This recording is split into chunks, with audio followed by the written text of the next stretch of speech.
Hey guys, Joe Frank here, market analyst for YouTrading, and in today's video, we're going to take a quick look at a trade idea that I'm currently monitoring. It is to do with the US dollar index, which, as you can see here, let's draw a little arrow up. It's been in a downtrend since the beginning of last month.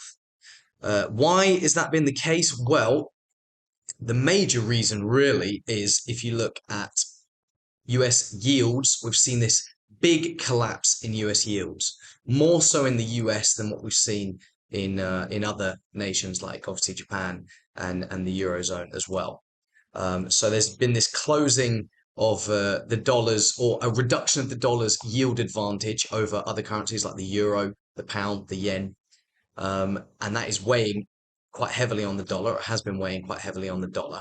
Why have we seen this big drop in yields? Well, as you guys will remember, a little bit under a month ago, we had a series of US banks, US regional banks collapsing, which ignited a lot of fears that the US could be heading into or on the verge of a bank crisis. And as a result of that, um, we've had markets aggressively dampening down their Fed tightening expectations. Now, if I just quickly show you the CME Fed Watch tool, you can see that. Let's actually see what the odds are today.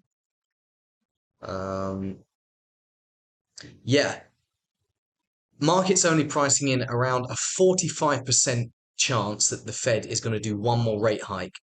And that, according to the market pricing, would be the final rate hike. Now expecting that there's probably, or there's a good chance that a rate cutting cycle will have begun as soon as July. So as soon as the start of the second half of this year, because look at this, rates currently in the 4.75 to 5% range. And there's a 45% chance, according to the CME Fed Watch tool, which looks at money markets, that rates will have been cut by at least 25 basis points by the July meeting. Now, it's not just to stave off the banking crisis. Markets have been upping their bets on, an incoming Fed cutting cycle in wake of a series of weak data releases we've had this week relating to the manufacturing sector of the economy. You can see the ISM manufacturing PMI 46.3 below expected in contractionary territory. The service sector also not doing as well as expected. ISM Services PMI was 51.2, well below expected 54.3. Now, that means that the service sector last month still technically growing, but at a much more sluggish pace than expected. You had the JOLTS job openings falling to a 2-year low. If I just go on the investing.com calendar, you can see challenger job cuts jumped. I believe that's the highest year-over-year rate since, let's just look at this chart.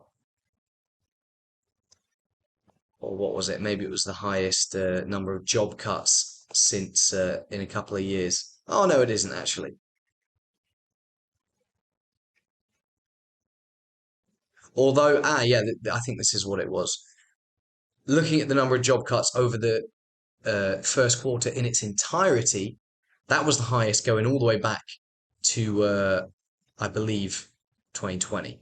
So, yes, the US labor market is showing cracks, manufacturing sector showing cracks, services sector showing cracks. The ADP non-farm employment change number that we got yesterday was also pretty weak.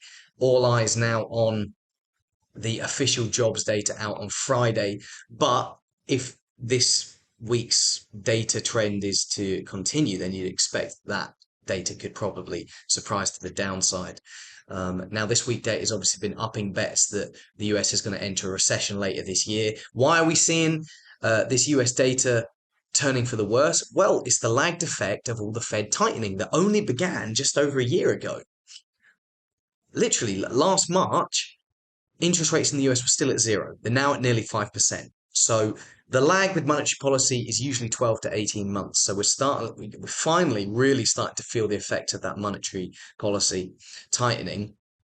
And we're also soon in the coming months probably going to feel the effects of a credit crunch as banks take a more cautious approach to lending in wake of some of these recent concerns that we've seen. So it does seem the US is headed into a recession. All of these factors combining to weigh on the dollar feel like I was rambling on a little bit too much there, perhaps. But these themes that I've just been talking about, weakening US economy, weakening US data, dovish Fed expectations, I think are probably going to continue to weigh on the dollar. So I've marked up a couple of bearish targets here.